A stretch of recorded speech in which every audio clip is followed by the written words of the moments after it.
Derek then invited Fons Chamberlain, who is also here, to join him 12 months later. Its remit to its now 10,000 plus members is: be nice, no bad moods, don't be political, no ads, no racism, no rants. Well, the 1960s, what can you say about a decade that had everything for the post-war baby boomers? Mods, rockers, scooters, motorbikes, E-type Jags, the Mini, Twiggy, Mary Kwan, Beatles, the Rolling Stones, Flower Power, the Pill, Carnaby Street, boutiques, and much more.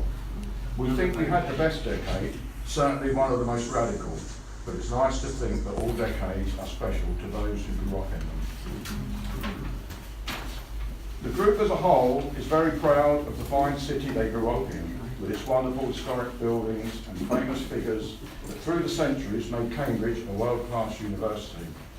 Its engineering and scientific discoveries laid the foundations for today's high-tech companies that now cluster around our city.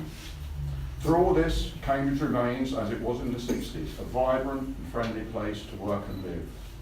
We discussed many things that relate to the decade of change, and yes, sometimes we are slightly political when we discuss such things as, why did the guided bus replace the guided train? Good fun to drive, though. Why was the lovely old Lion Yard Hotel pulled down to make way for the Lion Yard Shopping Arcade? Why did we lose the Kite area to be replaced by the Grafton Centre? Not too much. Sometimes the same topic reoccurs. For example, the Civic Restaurant, 3 shillings or 15 pence for a 2-course meal.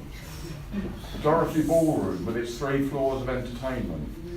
The pubs we drank in, a typical Saturday evening would be meet at the Still and Sugarloaf beneath Victoria Cinema, then move on to the Maypole, or Criterion, the Eagle, Barnaby, before returning to stand on the Market Square for a chat with friends as they return from their night out.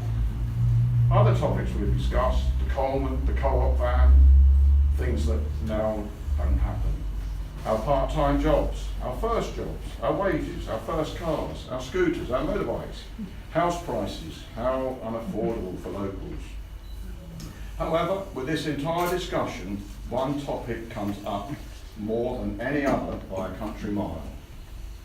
Snowy Farr, MBE, the People's Champion. Walter Snowy Farr, MBE, was born in 1919 at Oakington, Cambridge. He was awarded the MBE in November 1995, the insignia being presented by His Royal Highness Prince Charles. Everyone remembers him, marvels at his achievements, and remembers how their children and grandchildren loved to talk to Snowy as they handed over their precious pennies. He let them stroke his rabbits, his cat, and hold his mice. And all this carried out from his converted road sweeping trolley. Snowy was often seen wearing eccentric military clothing and was accompanied by animals, mice, cats, dogs, even a goat on one occasion. Snowy was a road sweeper employed by the council and lived in a terraced cottage in the tiny village of Westwick, adjacent to the village of Oakington. When he retired, he moved to Oakington close to the crossroads where his display of doves, ducks, teddy bears and other soft toys was very visible. Also on display was a board showing the running total of the money he had raised. In his spare time, he also tended the graveyards at St Andrews, Oakington. In 2002, our local newspaper, the Cambridge News, recorded that Snowy had received a commendation from Cambridgeshire Society for the Blind and Partially Sighted, after raising $62,000 for them. In addition, he raised $33,700 for the guide dogs for the blind and $28,300 for Campsite, which is our local blind charity. Snowy was a wonderful, eccentric character, the likes of which are fast disappearing. He was a great entertainer with a love of children and a passion for raising money for blind charities.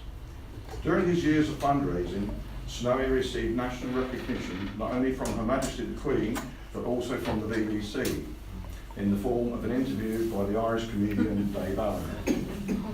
This can be viewed on YouTube and took place on open recreation ground and features children from the village primary school, some of whom are now members of Cambridge in the Good Old Days. Sadly, Snowy died on the 8th of March 2007, aged 88. As a tribute to his tireless fundraising, the Wayman Funeral Service offered to bury him free of charge. Almost immediately after his death, a campaign began to have a monument erected in Pettigrew, where much of his good work had taken place. In 2009, the City Council agreed that Gary Webb was commissioned to design and build the monument, which was unveiled in August 2012. Late last year, Derek Smiley alerted the group that Snowy's MBE medal was to be auctioned in December by Lacey Scott and Knight, and he was hoping to make a bid for it to ensure it never left the city. Other members agreed that this was an excellent idea, and a pool of pledges accumulated very quickly before the post was removed, so as not to alert other would-be bidders. Very good. Some members attended the sale with Derek, who duly won the auction. The auctioneers donated the buyers and the sellers' fees to Guide Dogs to the Line.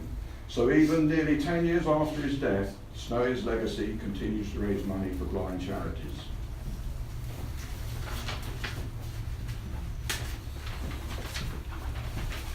It therefore now gives me great pleasure to present Snowy's MBE to the Museum of Cambridge for safekeeping for the people of Cambridge, and to ensure that his memory lives on and inspires others to continue his work in some small way. Oh my God, where's your dog?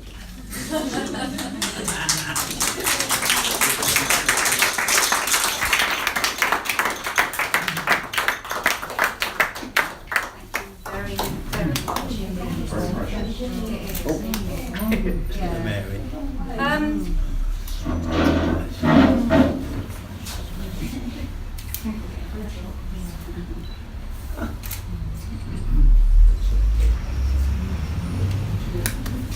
On behalf of the Museum of Cambridge, massive thank you to you and Derek and Cambridge in the Good Old Days for raising the money to acquire this for the Museum of Cambridge.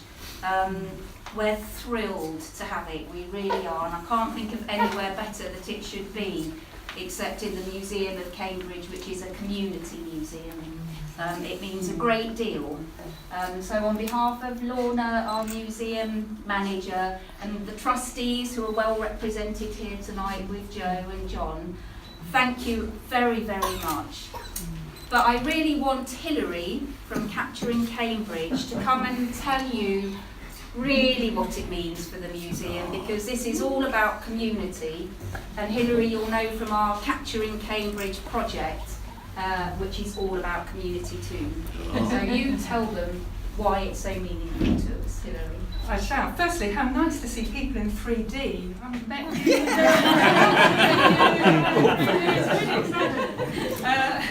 So, life size.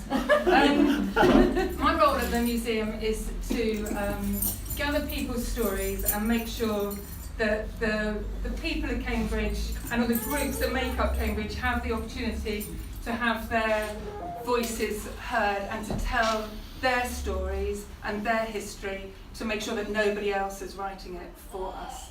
So, very much in the spirit of Cambridge in the Good Old Days.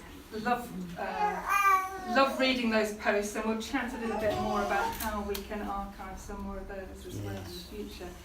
I think so. Not just